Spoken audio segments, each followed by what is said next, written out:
मेरा नाम रवीना है। मेरा संबंध गुजरात के एक छोटे से गांव से है। मैं एक आम सी शक्ल सूरत की गरीब लड़की हूं, जिसके ख्वाब बहुत ऊंचे ऊंचे थे। मेरा दिल चाहता था कि अपने छोटे से घर से निकलकर किसी बड़े से महल में रहूं। मुझे पूरा यकीन था कि एक दिन मेरे सारे ख्वाब पूरे हो जाएंगे। मेरे 4 बहन भाई और थे जो मुझसे छोटे थे, और मेरे पिता मामूली सी तनख्वाह पर एक फैक्ट्री में काम करते थे। मैंने सोचा कि मुझे अब बड़ी होने के नाते अपने बाबा का हाथ बटाना चाहिए, इसलिए मैंने इंटर करने के बाद छोटी मोटी नौकरी करने की कोशिश की। मगर आजकल तो बेचारे एमए बीए पास लड़के ही बिना जॉब के फिर रहे हैं, तो मेरे इंटर किए की क्या हैसियत थी। फिर मुझे किसी ने मशवरा दिया कि कोई हुनर सीख लो, तभी कुछ कमा सकोगी।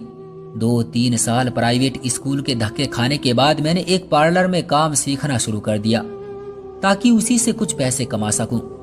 दिन के वक्त में पार्लर में काम करती थी और शाम को कुछ बच्चे ट्यूशन पढ़ने आ जाते थे, तो गुजर बसर हो जाती थी। हमारा घर एक छोटे से इलाके में था और मैं काम सीखने शहर के एक पार्लर में जाती थी। इस तरह आने जाने में बहुत किराया लग जाता था। मैंने टाउन के पास ही किराए पर घर ढूंढना शुरू कर दिया। खुशकिस्मती से कम किराए पर मुझे एक घर मिल गया और हम सब वहां शिफ्ट हो गए।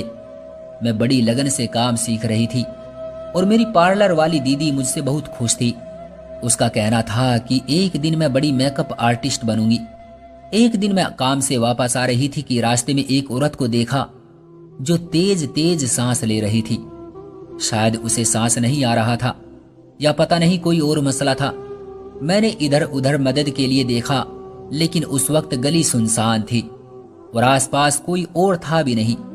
मुझे समझ नहीं आ रहा था कि क्या करूं। उस औरत ने इशारे से पानी मांगा तो मैं भागकर पिछली गली में लगे फिल्टर से उस औरत के लिए पानी लाई और उसे पानी दिया। पानी पीकर उसकी तबीयत थोड़ी संभली तो मैं उसे सहारा देकर अपने साथ अपने घर ले आई। उस औरत ने बताया कि वो रोजाना उस वक्त सैर करने करीबी पार्क में जाती थी। आज भी सैर करने निकली थी कि अचानक चक्कर आ गई। वो मुझसे कहने लगी कि बेटी, तुम्हारा बहुत बहुत धन्यवाद, तुमने मेरी मदद की। मैंने कहा, आंटी धन्यवाद की जरूरत नहीं, ये तो मेरा फर्ज था। उस औरत ने अपने बारे में बताया कि वो एक अमीर खानदान से संबंध रखती है। उसका सिर्फ एक ही बेटा है और पति का अरसा हुए स्वर्गवास हो गया। वो काफी देर बैठी मेरी मम्मी से बातें करती रही। कुछ ही देर में वो और मेरी मम्मी पक्की सहेलियां बन गई। कुछ देर बाद उस औरत को उसका ड्राइवर लेने आ गया तो वो चली गई। उसके बाद अक्सर वो औरत हमारे घर आने जाने लगी। एक दिन वो आंटी आई तो बहुत परेशान लग रही थी। मेरी मम्मी ने उससे उसकी परेशानी की वजह पूछी तो वो बहुत दुख भरे अंदाज में कहने लगी कि मेरा एक ही बेटा है और उसकी जिंदगी को लेकर मैं बहुत परेशान हूँ। मेरी मम्मी ने पूछा, क्यों बहन, ऐसा क्या हो गया तुम्हारे बेटे के साथ? तो वो आंटी कहने लगी कि इतनी दौलत होने का क्या फायदा जब मैं अपने बेटे की खुशियां ही नहीं खरीद सकती। मैं तो अपने बेटे की खुशियां देखने को तरस गई हूं। अब तो मुझे भी हैरत हुई कि मामला क्या है। मैंने आगे होकर पूछा कि आंटी बताए तो सही कि क्या हुआ है। वो औरत कहने लगी कि मेरा बेटा जिससे भी शादी करता है वो लड़की उसी रात तलाक लेकर अपने मायके चली जाती है और न जाने मेरे बेटे पर क्या क्या गंदे गंदे इल्जाम लगाती है। अब तो लोग भी जीने नहीं देते, कहते हैं कि तुम्हारे बेटे को अब कोई अपनी बेटी नहीं देगा। मैं उसी वजह से बहुत परेशान रहती हूँ। मुझे आंटी की कहानी सुनकर अफसोस हुआ। मम्मी भी इस आंटी को तसल्ली देते हुए कहने लगी कि तुम फिक्र ना करो, तुम्हारे बेटे की अब बड़ी अच्छी लड़की से शादी होगी। कुछ दिन बाद वो आंटी फिर हमारे घर आई तो बड़ी दुखी थी। मुझसे रहा नहीं गया तो पूछा कि आंटी अब क्या हुआ? वो बेचारी रोने लगी कि क्या बताऊं, मैं अपने बेटे की वजह से बड़ी परेशान हूं। कल फिर उसकी मंगनी टूट गई। हाय, मैं क्या करूं? काश मैं भी जीते जी अपने बेटे की खुशियां देख सकती। अब तो मैंने उसकी शादी का ख्वाब ही छोड़ दिया है। शायद उसकी किस्मत में ही नहीं है। मुझे आंटी पर बड़ा तरस आया। मैंने कहा कि मैं आपके बेटे से शादी करूंगी। आंटी को यकीन ना आया, कहने लगी, क्या तुम सच कह रही हो बेटी? क्या तुम वाकई मेरे बेटे से शादी करोगी? मेरी मम्मी ये सुनकर हड़बड़ा गई। उन्होंने आंखों ही आंखों में इशारे किए कि मैं मना कर दूं, मगर मैंने आंटी को यकीन दिला दिया कि मैं बहुत जल्द उनके बेटे से शादी कर लूंगी। वो बहुत खुश होकर गई थी। मम्मी ने आंटी के जाने के बाद मुझे बहुत डांटा कि जरूर उसके लड़के में कोई मसला होगा, वरना हर लड़की उसे छोड़ क्यों देती है। तुमने शादी के लिए हाँ क्यों की? कोई तरस खाने की जरूरत नहीं थी। मैंने दुख से कहा कि मैंने उस औरत पर नहीं बल्कि खुद पर और अपने घर वालों पर तरस खाया है। उससे शादी करूंगी तो और कुछ नहीं, कम से कम हमारे हालात ही ठीक हो जाएंगे। मेरी शादी वैसे भी कहीं ना कहीं तो होनी ही है ना, तो उस आंटी के बेटे से क्यों नहीं। मम्मी को भी मेरी बात की समझ आ गई, वो भी ना चाहते हुए भी राजी हो गई। मेरी सास तो इतनी खुश थी कि जिसकी कोई हद नहीं थी। जब वो तारीख लेने आई तो अपने साथ इतनी मिठाई लाई के बाद में हमने पूरे मोहल्ले में बांटी थी। मेरी होने वाली सास ने मेरे लिए बिल्कुल वैसा ही जोड़ा दिया था जैसा मैं अपनी शादी में पहनना चाहती थी। वो जोड़ा पूरे 1 लाख रुपयों का था, लेकिन उसे पैसों की कोई परवाह नहीं थी। उसकी इन हरकत को देखकर मेरी मम्मी मुझसे कहने लगती कि अभी भी वक्त है, सोच लो, जरूर उसके बेटे में कोई बड़ा मसला है। मगर अब मैं जुबान दे चुकी थी और पलट नहीं सकती थी। शादी के दिन मेरी पार्लर वाली दीदी ने ही मुझे तैयार किया था। मैं दुल्हन बनकर बहुत हसीन लग रही थी। मेरी सास ने मेरे लिए बड़े अच्छे इंतजामात किए थे। शादी हॉल को देखकर तो मेरी आंखें फटी की फटी रह गई। मैंने सर्द आहें भरकर सोचा, हाय, सारे ख्वाब पूरे हो रहे हैं। एक खूबसूरत घर, गाड़ी, माल दौलत है तो काश दुल्हा भी मेरी पसंद का होता, मेरे ख्वाबों का राजकुमार होता तो कितना अच्छा होता। मैंने शादी करने का फैसला तो कर लिया था, मगर मैं बिल्कुल नहीं जानती थी कि मेरी शादी किससे होने वाली है, लड़का कैसा दिखता है, उसका माजी क्या था। मुझे बस अपने घर वालों का पेट पालना था और उसके लिए मुझे शॉर्टकट रास्ता यही लगा था। मगर जब मैं दुल्हन बनकर उस घर में आई तो पहली बार मैं सोचने पर मजबूर हुई कि आखिर ऐसी क्या बात थी कि मैं उस शख्स की चौथी पत्नी बनने जा रही थी। मेरी सास मुझे कमरे में छोड़ गई। मेरे दिल में अजीब अजीब से ख्यालात आ रहे थे। रात के 2 बजे मेरा पति कमरे में दाखिल हुआ। मैंने सर उठाकर उसे देखा। उसकी पर्सनैलिटी देखकर मैंने मुंह में उंगली दबा ली। वो बहुत हैंडसम लड़का था, लेकिन मेरे रुकने की वजह ये नहीं थी। वो दरअसल मैं उसे पहचान गई थी और मैं किस्मत के हेर फेर पर बड़ा हैरान थी। उससे पहले मैं उसे कुछ कहती, उसने अजीब हरकत की जिसे देखकर मेरे कदमों तले से जमीन निकल गई। उसने एक हाथ नचाकर कहा, तेरी खैर होए, ये लिपस्टिक का रंग बिल्कुल भी अच्छा नहीं है। तुमने मेकअप किससे करवाया था? जिससे भी करवाया है उसने ठीक से बेस नहीं लगाई। फिर जरा नजाकत से चलता हुआ वो बेड तक आया। मेरे होश उसकी हरकतें देखकर खराब हो गए। वो अब एक हाथ कमर पर रखकर अजीब से अंदाज में मेरे मेकअप पर तकमीने झाड़ रहा था। मैं उसे पहचान गई थी।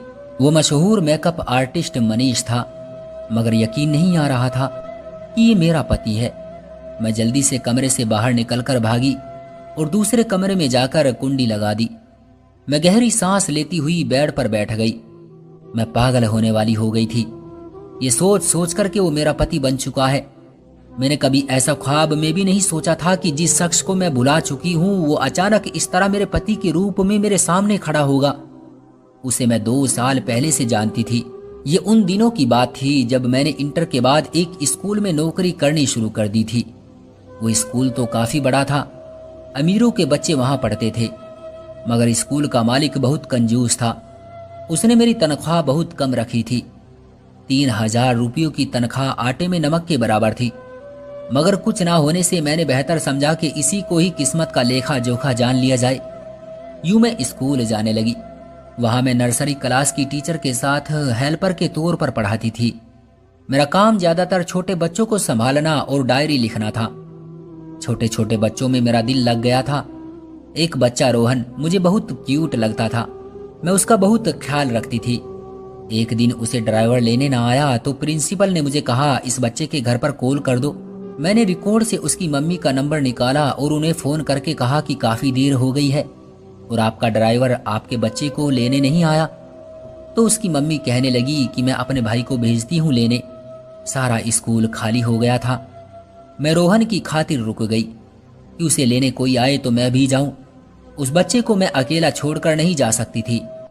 आधे घंटे बाद रोहन का मामा उसे लेने आया। मैं उसको देखकर दंग रह गई।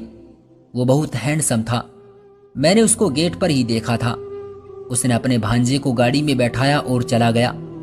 अगले दिन मैंने रोहन से पूछा उसे कौन लेने आया था। वो कहने लगा वो मेरे मामा जी हैं और उनका नाम मनीष है। मुझे रोहन का मामा बहुत अच्छा लगा था। मैं उसे दोबारा देखना चाहती थी।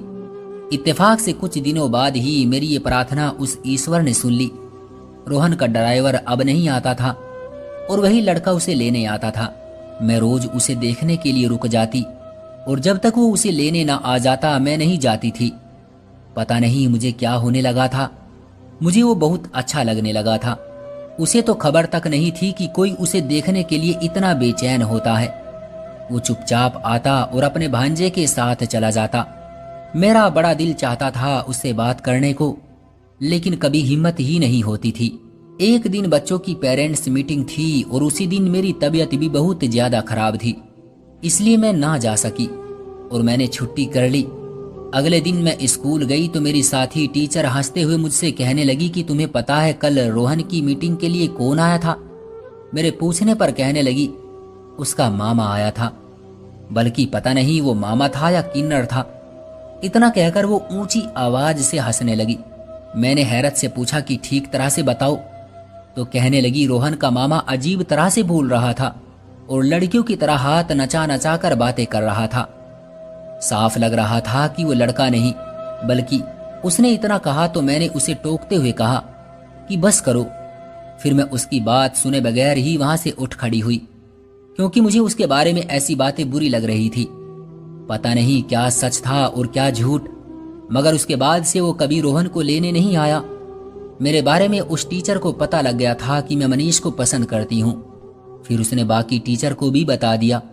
सब टीचर मेरा मजाक उड़ाती थी और मुझे ताने देती थी कि देखो ये लड़की एक किन्नर को पसंद करती है, और मैं उनसे लड़ पड़ती थी कि उसे ऐसा ना कहो। मुझे उन टीचर की बात पर भरोसा नहीं था, इसलिए मैंने तंग आकर वो स्कूल ही छोड़ दिया। मेरी ख्वाहिश थी कि मैं एक बार अपनी आंखों से देख लेती कि क्या सच है और क्या नहीं। मुझे उसके घर का भी पता नहीं था। मेरा दिल बहुत बेचैन था कि उसको कैसे देखूं, कैसे मालूम करूं कि वो टीचर ठीक कह रही थी या नहीं। एक दिन मैं अपनी दोस्त के घर गई हुई थी। जब मैंने उसके कमरे की खिड़की से बाहर देखा तो वो बाहर लॉन में बैठा हुआ था। मैं उसे देखकर हैरान रह गई थी। फौरन अपनी दोस्त से पूछा कि ये कौन है, तो वो कहने लगी कि मेरे भाई का दोस्त है। मेरा भाई और ये मेकअप आर्टिस्ट बनने का इरादा कर रहे हैं। बेचारा वो है, तुम समझ तो गई होगी, मेरी दोस्त ने रूखे से अंदाज में कहा। मैंने गौर से बाहर देखा तो वो उस तरह हाथ हिला हिलाकर बातें कर रहा था जैसे औरतें करती हैं। मुझे उस टीचर की बात सच लगी और मेरी दोस्त भी तो कह रही थी कि वो लड़का नहीं बल्कि कुछ और था। मैंने मायूसी से मुंह फेर लिया। उस वक्त मुझे अपने आप से नफरत महसूस हुई कि मैं किससे प्यार करने लगी थी। उस दिन के बाद से मैंने उसे अपने दिलो दिमाग से निकाल दिया था। बाद में मुझे अपनी दोस्त के जरिए ही पता चला था कि वो एक मेकअप आर्टिस्ट बन गया है। मैं पूरी तरह से एक लड़की थी और मेरा हक था कि एक पूरे मर्द से शादी करती, ना कि उस जैसे इंसान से जिसे दुनिया अजीब अजीब नामों से पुकारती है। मैंने शुक्र किया कि मैंने वक्त रहते अपने आप को रोक लिया। बाद में भी मेकअप के सेमिनार में उसे मैं 2-3 बार देख चुकी थी और मेरा शक यकीन में बदल चुका था कि वो वही था जो मुझ समेत पूरी दुनिया समझ रही थी। कमरे के दरवाजे पर दस्तक हुई तो मैं चौंक कर उठ बैठी। मेरा सोच सोच कर दिमाग फटा जा रहा था कि मेरी शादी किससे हुई। मैंने बैठे बैठे ही चिल्लाकर पूछा कौन है। मेरी सास की आवाज आई, रवीना बेटी मैं हूं, दरवाजा खोलो।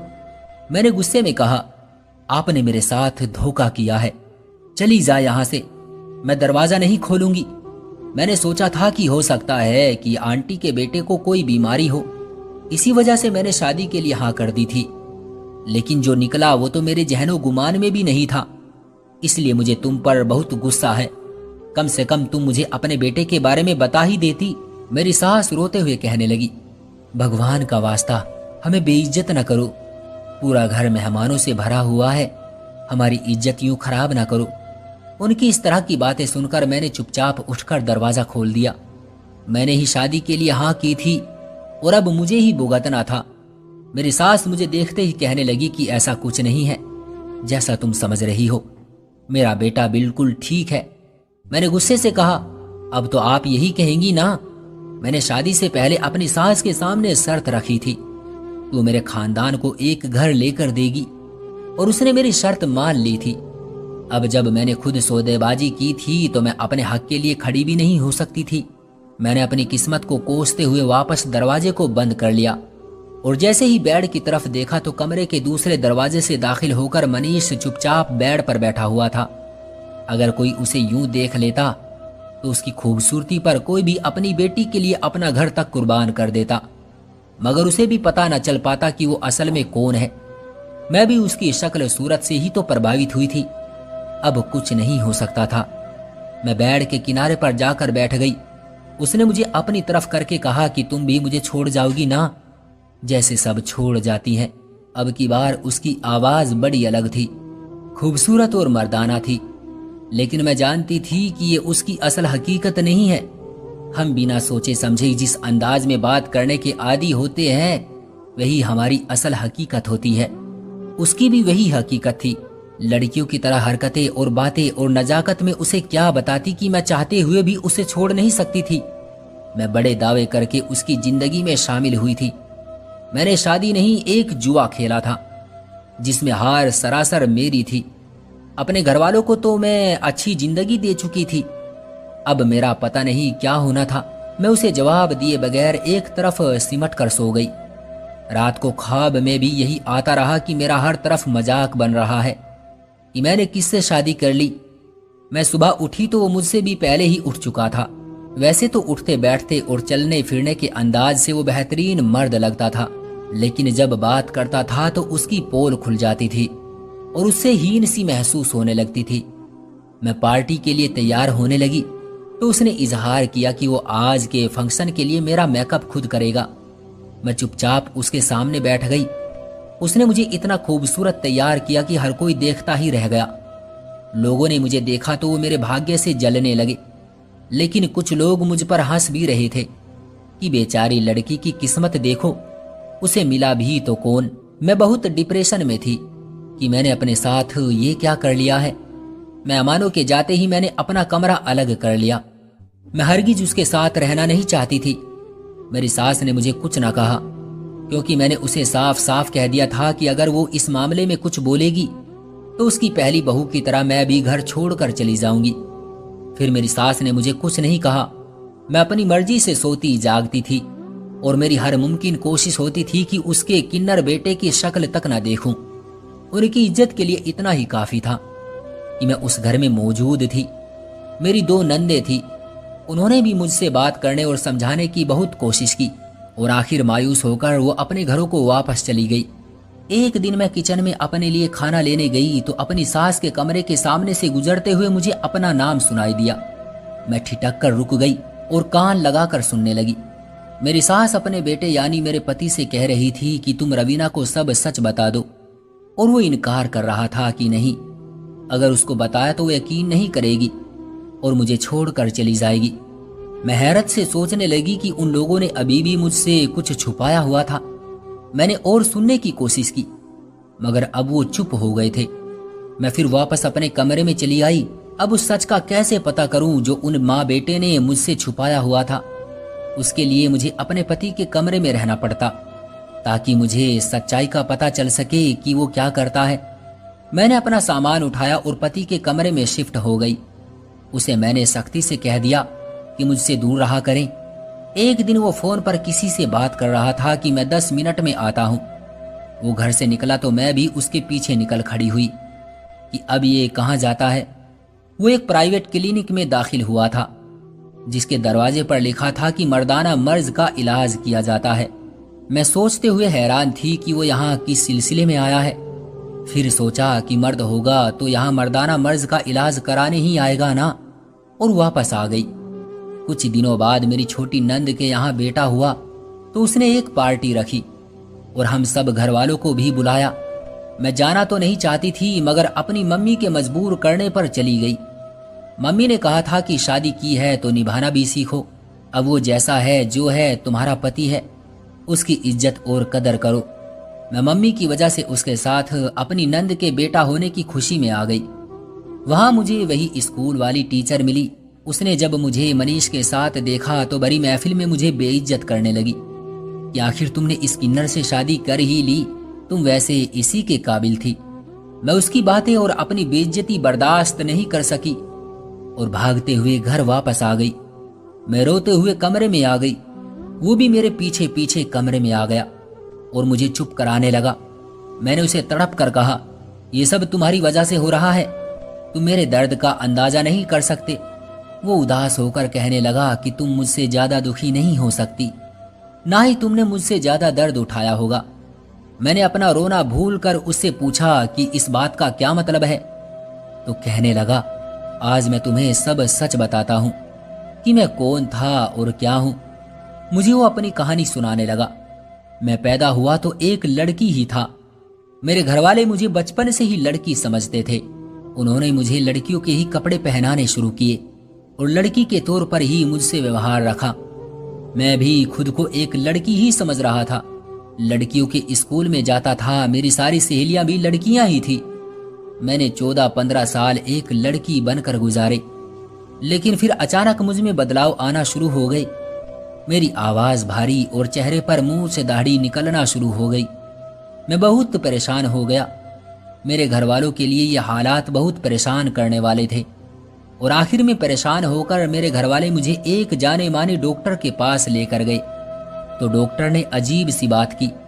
डॉक्टर कहने लगा कि मैं एक लड़की नहीं बल्कि एक लड़का हूं। डॉक्टर के मुताबिक ऐसे केस दुनिया में लाखों करोड़ों में बहुत कम होते हैं कि लड़की से ऑपरेशन करके कोई लड़का या लड़के से लड़की बन जाए। डॉक्टर ने मेरा अच्छे से चेकअप किया, उसने मेरा ऑपरेशन किया और यूं मैं एक लड़की से लड़के में बदल गया। मेरे लिए ये बहुत मुश्किल वक्त था जो मैंने काटा। हर तरफ मेरा मजाक बनने लगा। मेरे दोस्तों, यहाँ तक के रिश्तेदारों तक ने मेरा साथ छोड़ दिया था। मेरी वजह से मेरे माँ बाप वो शहर छोड़कर यहाँ इस शहर आ गए। मैं कोई किन्नर या तीसरे जेंडर का नहीं हूँ। वो 14-15 साल जो मैंने एक लड़की बनकर गुजारे, बस उसी का असर मेरे अंदर बाकी रह गया है, जिसकी वजह से कुछ हार्मोन्स का मामला हो गया। डॉक्टर का कहना था कि मेरी शादी हो जाएगी तो आहिस्ता आहिस्ता मैं ठीक हो जाऊंगा। अपने पति की कहानी सुनकर मेरी आंखों में भी आंसू आ गए। वाकई उसकी आजमाइश मेरे दर्द और परेशानी से कहीं बड़ी थी। मैंने उससे माफी मांगी और कहा कि मुझे माफ कर दो, मैं इस सब में तुम्हारा साथ दूंगी, हमेशा तुम्हारे साथ रहूंगी। मेरा दिल खुशी से झूम रहा था और मेरी सोई हुई मोहब्बत फिर से जागने लगी थी। मुझे अपने पति की हकीकत पता चली तो मैं बहुत खुश हुई कि वो कोई किन्नर या हिजड़ा नहीं था, उसमें कोई नुक्स या खराबी नहीं थी, बल्कि वो एक बीमारी का शिकार था। मैंने उसका बाकायदा इलाज करवाना शुरू कर दिया। उसके अलावा मैंने पूरा 1 साल उसको प्रैक्टिस करवाई कि बातों के दौरान हाथों को कैसे कंट्रोल में रखना है। उसे ये भी सिखाया कि कैसे धीमे और अच्छे अंदाज में बात करनी है। मेरी मेहनत और दवाइयां रंग लाने लगी और बहुत जल्द वो ठीक हो गया। अब वो एक पूरे मर्द की तरह बात करता है। एक मशहूर मेकअप आर्टिस्ट था। उसके अंदर आने वाले उस बदलाव ने उन्हें प्रसिद्धि की ऊंचाइयों तक पहुंचाया। लोग उसे पहले से ज्यादा चाहने लगे। 2 सालों तक वो पूरी तरह से बदल गया था। उसकी वो सारी आदतें जिनकी वजह से लोग उस पर शक करते थे, वो अब खत्म हो गई थी। अब वो भी आम मर्दों की तरह एक मर्द था। वो सारी लड़कियां जो उससे दूर भागती थी अब उसके आसपास मंडराने लगी थी। लेकिन मनीष किसी की तरफ ध्यान नहीं देता था। वो बस मेरी ही परवाह करता था और मुझसे ही मोहब्बत करता था। शादी के 3 साल बाद हमारे घर एक बेटी ने जन्म लिया तो सबके मुंह बंद हो गए। कुछ जलने वाले लोग जो अभी भी गलत बातें फैलाते थे, उनके मुंह पर मेरी औलाद की सूरत ईश्वर ने जैसे तमाचा रसीद किया था। मेरी सास मेरी बलाई लेती नहीं थकती थी कि मैंने आकर उसके बेटे की जिंदगी बदल दी। वो सबके सामने कहती थी कि मेरी बहू ने मेरे घर को स्वर्ग बना दिया है। मैं ईश्वर का लाख लाख धन्यवाद करती थी जिसने मेरी मोहब्बत की लाज रखी थी, मुझे रुसवा होने से बचा लिया था और मेरे उन सब ख्वाबों को पूरा किया जो मैं देखा करती थी। मेरे ख्वाबों का राजकुमार मुझे मिल चुका था। तो दोस्तों, ये थी किसी की जिंदगी पर बीती हुई एक सच्ची कहानी। आपका क्या कहना है इस कहानी के बारे में? कमेंट करके हमें जरूर बताएं। वीडियो को लाइक करके चैनल को सब्सक्राइब कर लीजिए और साथ में घंटी को दबाकर ऑल पर सेट कर लीजिए ताकि आने वाली वीडियो का नोटिफिकेशन आपको तुरंत मिले। मैं मिलता हूं आपसे अगली वीडियो में, तब तक के लिए धन्यवाद।